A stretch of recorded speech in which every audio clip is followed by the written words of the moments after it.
Hi hello welcome. 10 ஆண்டுகளுக்கு முன்பு கேதார்நாத்ல தன் கணவர் இறந்ததா நினைக்கிறாங்க. ஒரு முனிவர் வேடத்துல இருக்காரு. உண்மையா அந்த பெண்மையோட கணவரா இல்ல வேற ஒருவரா அவங்க கணவரா நினைக்கிறாங்களா? வாங்க இந்த கதையை முழுமையா பார்க்கலாம்.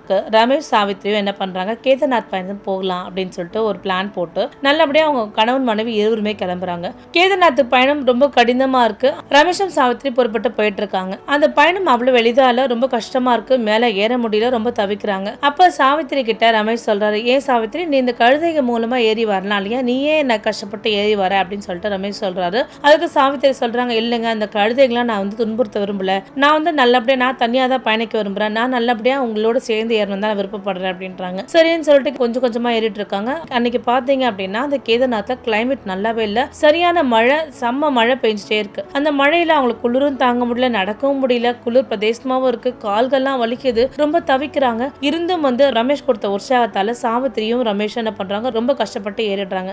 ஏறி கேதார்நாத்ல உள்ள பாபா பார்த்து வணங்குறாங்க, ரொம்ப சந்தோஷப்படுறாங்க, நல்லபடியா சாமியை பார்த்துட்டோம் அப்படின்னு ரொம்ப சந்தோஷப்பட்டு ரமேஷ் என்ன பண்றாரு, அவர் கொண்டு இந்த கங்கை நீர்லாம் வச்சுட்டு பார்த்துட்டு சாமி நல்லா பிரார்த்தனை பண்ணிட்டு வந்துடுறாரு. அந்த கோவில் பாத்தீங்கன்னா ரொம்ப அப்படியே ரொம்ப கூட்டமா இருக்கு. சாமியை ரெண்டு கணவன் மனைவி இருவருமே பார்த்தோன்னே ஒரே சந்தோஷமா இருக்கு. ஆனா அவங்க இரண்டு பேரோட வாழ்க்கையுமே இங்க புரட்டி போட போதுன்னு அவங்க இரண்டு பேருக்குமே தெரியாது. அப்போ மழை காலம் ரொம்ப அதிகமா இருக்கு, வேற எங்கேயும் போகக்கூடிய நிலைமை இல்லைன்றதால என்ன பண்றாங்க, கேதார்நாத் அருகே என்ன பண்றாங்க, ஒரு தர்மசாலை இருக்கு. அப்ப ரமேஷ் சொல்றாரு, வா சாவித்ரி நம்ம அந்த தர்மசாலை போய் தங்கிக்கலாம்னு சொல்லிட்டு என்ன பண்றாங்க, அந்த தர்மசாலையில போய் தங்குறாங்க. தர்மசாலையில என்ன பண்றாரு, முதல் மாடியில தங்குறாங்க. இதை பார்த்த உடனே ஒரே சந்தோஷமா இருக்கு சாவித்திரிக்கு, நம்ம நல்லபடியா சாமி தரிசனம் பார்த்துட்டோம் அப்படின்றாங்க. சாவித்திரிக்கும் ரமேஷ்க்கும் தம்பதிக்கும் 2 வயது குழந்தை இருக்கு. அந்த 2 வயது குழந்தை என்ன பண்றாங்க, சாவித்திரியோட பெற்றோர்கிட்ட விட்டுட்டு போடுறாங்க. அதாவது அவங்க தாத்தா பாட்டி கிட்ட விட்டுட்டு போறாங்க. ஏன்னா இந்த 2 வயது குழந்தைய வச்சுட்டு இந்த பயணம் செய்யறது ரொம்ப கஷ்டமான விஷயம் அப்படின்றதால சாவித்திரியோட தாய் தந்தையாட்ட விட்டுட்டு போறாங்க. அடுத்து என்ன பண்றாங்க, அந்த சாமி பார்த்து முடிச்சோடனே சாவித்திரி சொல்றாங்க, நான் கொஞ்ச நேரம் தூங்குறேங்க, எனக்கு ரொம்ப டயர்டா இருக்கு அப்படின்றாங்க.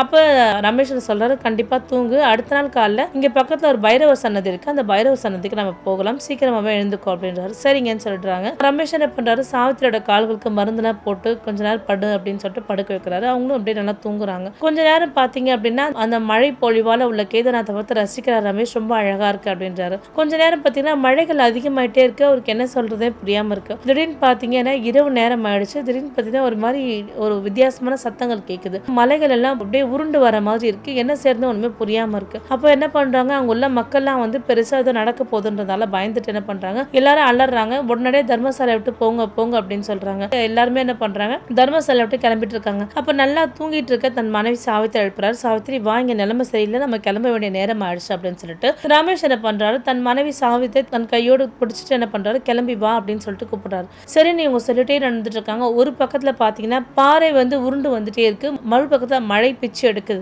என்ன செய்யறதுனே புரியாம எல்லா மக்கள் அங்கேயும் இங்கேயுமா அலறி ஓடிட்டு இருக்காங்க. கோவிலுக்கு நடுவுல வெள்ளம் மாதிரி வந்துருச்சா ரொம்ப கஷ்டமாடும், சீக்கிரமான்னு சொல்லிட்டு சீக்கிரம் முன்னேறி நடந்துட்டே இருக்காங்க. இந்த பாதை இவ்வளவு கடினமான பாதையா இருக்குன்னு ரமேஷ் சாவித்திரி நினைச்சே பார்க்கல. அப்ப இந்த கடினமான பாதையில என்ன பண்றாங்க, சீக்கிரமா நடந்து வந்துட்டே இருக்காங்க. நடந்து வந்துட்டே இருக்கும்போது வந்து வெள்ளப்பெருக்கு அதிகமாயிட்டே இருக்கு, தண்ணிகள் அதிகமா இருக்கு. அங்க உள்ளவங்க எல்லாருக்குமே இந்த தண்ணி காலில் பட்டு பட்டு ஒரு மாதிரி டயர்ட் ஆயிடுறாங்க, ரொம்ப முடியாம இருக்கு. அப்போ திடீர்னு பாத்தீங்கன்னா சாவித்திரி வெள்ளப்பெருக்குல அடிச்சிட்டு போறாங்க. ரமேஷ் என்ன பண்றாரு, கஷ்டப்பட்டு தன் பலத்தை என்ன பண்றாங்க, தன் மனைவி சாவித்திரியை காப்பாத்திடுறாங்க. சாவித்திரியை காப்பாத்திட்டு ஒரு இடத்துல உட்காரு அப்படின்னு சொல்லிட்டே இருக்கும்போது என்ன பண்றாங்க, திடீர்னு ஒரு வெள்ளம் வருது. அந்த வெள்ளத்துல ரமேஷ் அடிச்சுட்டு போயிடுறாரு. அப்ப சாவித்திரியோட கண் முன்னே தன் கணவர் வெள்ளத்தால அடிச்சு போட்டு நினைக்கிறாரு. சாவித்திரி உட்காந்து அழுறா, தேம்பி தேம்பி அழறா, ரமேஷ் வந்துருங்க வந்துருங்க அப்படின்னு கத்துறா. ஆனா ரமேஷ் வெள்ளத்துல அடிச்சுட்டு போயிட்டாரு. அங்குள்ள மக்கள்லாம் நம்ம முன்னேறி போகலன்னா நம்மளும் இறந்துருவோம், வாங்க முன்னேறி போகலாம்னு சொல்லிட்டு என்ன பண்றாங்க, சாவித்திரியை தேத்தி கொண்டு போய் அந்த முன்னேறி போறாங்க.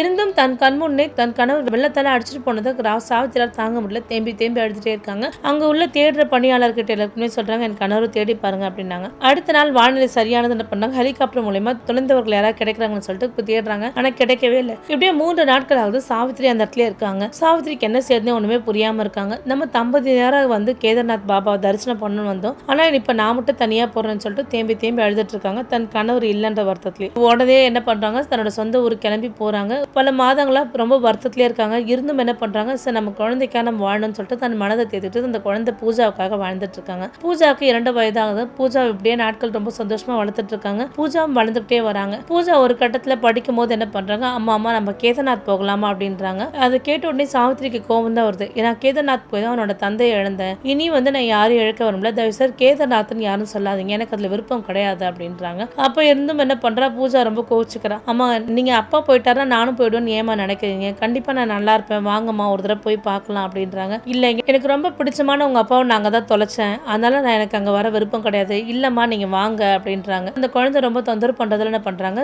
ஒரு மனசோட என்ன பண்றாங்க, சரி நான் வரேன் அப்படின்னு சொல்லிட்டு ஒத்துக்கிறாங்க. 10 ஆண்டு கழிச்சு கேதார்நாத் வராங்க. கேதார்நாத் வரும்போது அந்த பயணம் ரொம்ப கொஞ்சம் எளிதா இல்ல, கொஞ்சம் கஷ்டமா தான் இருக்கு.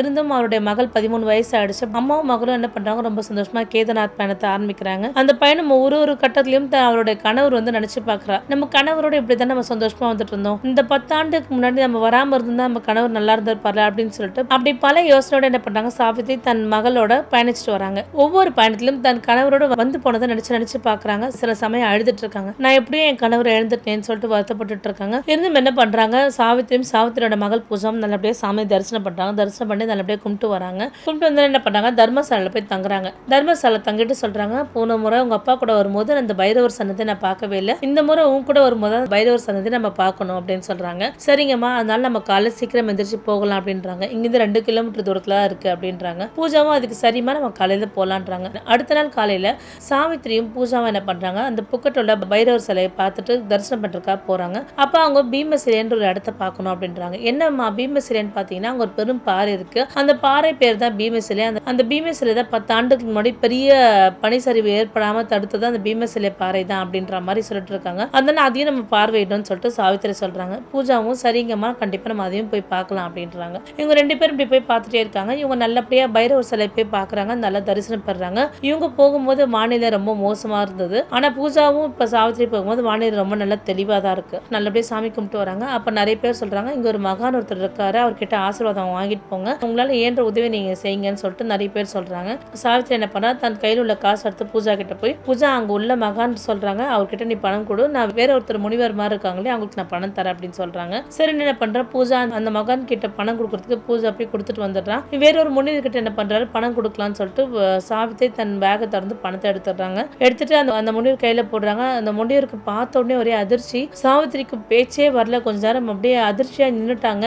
அந்த முனிவர் கையில பாத்தீங்க அப்படின்னா சாவித்திரின்னு பேர் இருக்கு. அவருடைய கணவரோட கையிலும் பாத்தீங்கன்னா தன்னோட மனைவி பேரை பச்சை குத்திருப்பாரு. ஐயோ இது என்னோட கணவர் கையில மட்டும் தானே இந்த மாதிரி சாவித்திரின்னு என்னோட பேர் இருக்கும் அப்படின்னு சொல்லிட்டு அந்த அவர் உன்னிப்பா கவனிக்கிறா. அவர் உன்னிப்பா கவனிச்சிங்கன்னா ஒரு பெரிய தாடி வளர்ந்துருக்கு. அவர் அப்புறம் தான் யோசனை பண்றான், ரமேஷ் தானே சொல்றான் அவருக்கு. ஆனா அவங்களோட யாருமே அடையாளம் தெரியல. அப்ப ரொம்ப வருத்தப்படுறாங்க, நீங்க என்னோட கணவர் என்ன 10 ஆண்டுக்கு முன்னாடி ரமேஷ் ரமேஷ் அப்படின்னு கத்துறாங்க. எல்லாருமே ஒரு அதிர்ச்சியா பாக்குறாங்க. என்ன அப்படின்றாங்க, நீங்க யாருன்னு எனக்கு தெரியாது, ஏன் ரமேஷ்னு கூப்பிடுறீங்க அப்படின்றாங்க. அப்ப சாவித்திரி உட்காந்து தேம்பி அழறாங்க. சாவித்திரி ரொம்ப தவிக்கிறாங்க, ஐயோ நம்ம கனவுக்கு நமக்கு அடையாளம் தெரியலையே, நம்ம குழந்தைய பிரிஞ்சு இருந்தோமே, 10 ஆண்டு காலமா இவர் இறந்துட்டாருன்னு நம்ம நினைச்சோம், ஆனா இன்னைக்கு இவர் உயிரோடு இருக்காருன்னு சொல்லிட்டு ஒரே பிரமிப்பா இருக்கு சாவித்திரிக்கு. அழுகுறாங்க, சந்தோஷப்படுறாங்க, ஒரு தேம்பி அழறாங்க. ஆனா ரமேஷ்க்கு சாவித்திரி யாருன்னே அடையாளம் தெரியல. அப்ப அங்குள்ள மகன் என்ன பண்றாரு, அவர் தாவத்துல இருந்தாரு, தாவத்தை முடிச்சுட்டு வராரு. அம்மா இங்க 10 ஆண்டுக்கு முன்னாடி ஆற்றங்கரையில ஓரமா இருந்தாரு, இவர் தன்னோட சுயநலவுல இறந்துட்டாரு, நான் தான் சரி கோவிலே இருக்கட்டும் சொல்லிட்டு அவர் என்னோட தவத்துக்காக அழைச்சிட்டு வந்தேன், அவர் இப்ப தவத்தை மேற்கொண்டு இருக்காருமா, அவருக்கு உண்மையாவே சுயநலவு இல்லை அப்படின்றாங்க. அப்ப சாவித்திரி என்ன பண்றாங்க, அந்த 10 ஆண்டுக்கு முன்னாடி நடந்த கதையை தன் கணவர் ரமேஷ் கிட்ட சொல்றாங்க. இந்த மாதிரி நீங்களும் நானும் தான்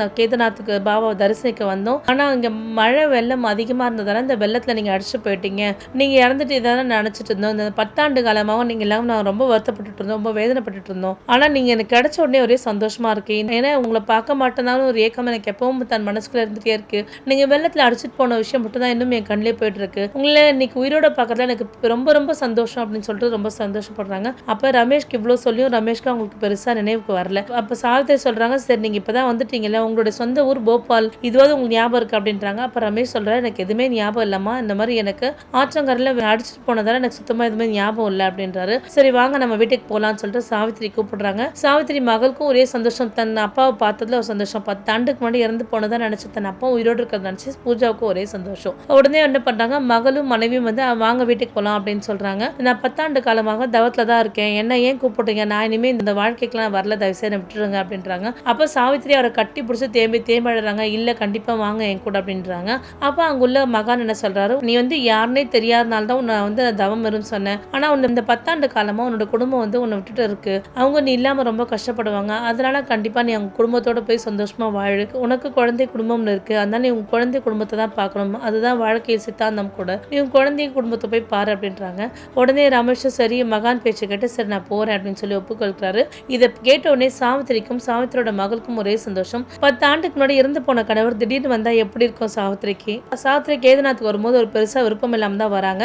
ஆனா 10 ஆண்டுக்கு முன்னாடி பிரிஞ்ச கணவரோட சேர போறேன்னு அவங்களுக்கு தெரியாது. அதனால தான் கேதார்நாத் பாபா 10 ஆண்டுகள் கழிச்சு வர வச்சிருக்காரு அவங்க குடும்பத்தோட சேர்றதுக்காக தான். மீண்டும் வேற ஒரு நல்ல கதையில் சந்திக்கிறேன். நன்றி, வணக்கம்.